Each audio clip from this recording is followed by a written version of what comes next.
नमस्कार, प्रणाम, हर हर महादेव। हम हैं प्रियंका देवी कुशवाहा और हमारे यूट्यूब चैनल भोजपुरिया गीत में रउआ सभे के स्वागत बड़ुए। रउआ सभे के बीच में एगो प्यारा सा छोटा सा शिव चर्चा गीत हम लेके आ गए बनी।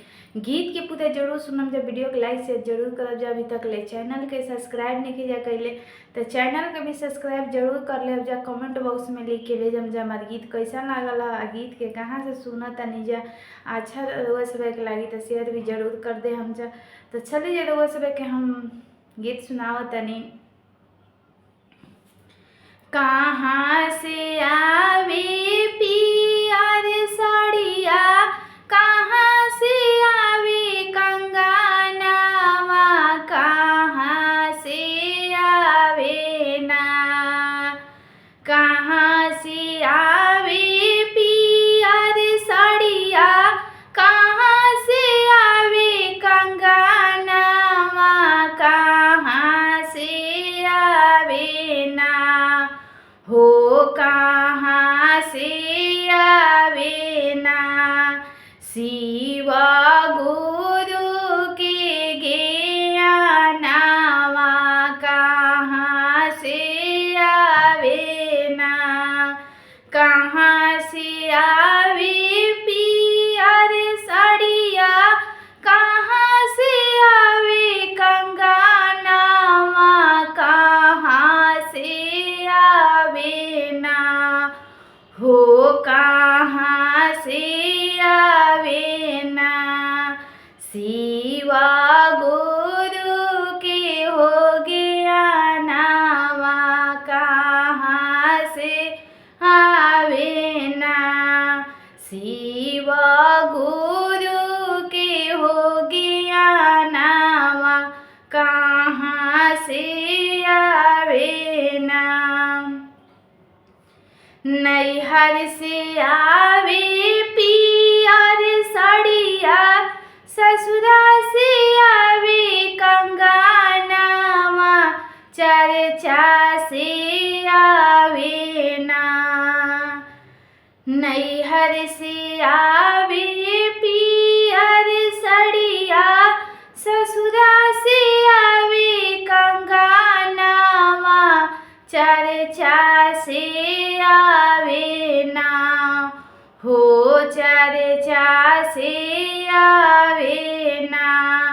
शिव गुरु के हो ज्ञानवा, चर्चा से आवे ना।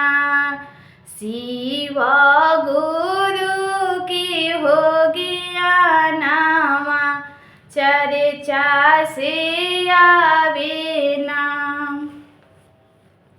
गोदरेज रखबो पियर साड़िया, बक्सा रखबो कंगनवा, हृदय में रखबो ना। गोदरेज रखबो पियर साड़िया, बक्सा रखबो कंगनवा, हृदय में रखबो ना हो, हृदय में रखबो ना। शिव गुरु के हो ज्ञानवा, हृदय में रखबो ना। शिव गुरु के हो ज्ञानवा, हृदय में रखबो ना। फाटी जाई है पियर साड़िया, टूटी जाई है कंगनवा, रही हो जाई है ना। फाटी जाई है पियर साड़िया, टूटी जाई है कंगनवा, रही हो जाई है ना हो, रही हो जाई है ना। शिव गुरु के हो ज्ञानवा, रही हो जाई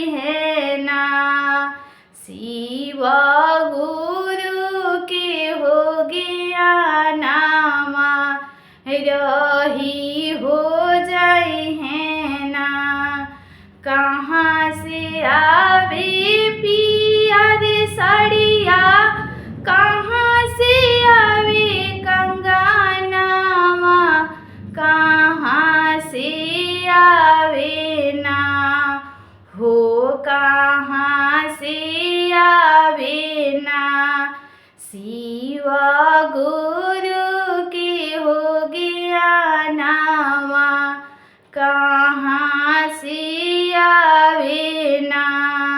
शिव गुरु के हो गया नावा, कहाँ से आवे ना। भोला जी